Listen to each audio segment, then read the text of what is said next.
วันก่อนนะฮะผมนั่งทำกับข้าวอยู่นะจะมีนกนะฮะจะมานอนตรงนี้นะบินมันนกกระจิบตัวเล็กๆนะครับวันนี้ไม่เห็นนะครับแต่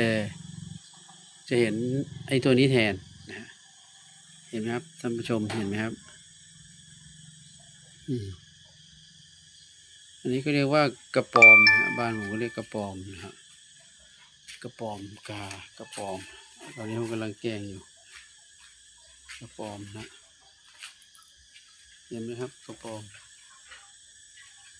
จะเอาใกล้ขนาดไหนครับนี่ใกล้มากนะครับนี่ใกล้ชิดมากๆเลยนะครับเนี่ยไม่ได้ซูมนะฮะเนี่ย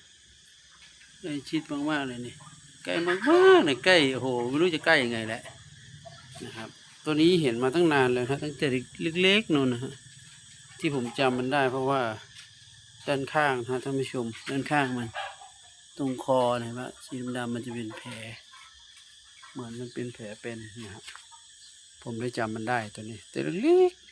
ๆวันนี้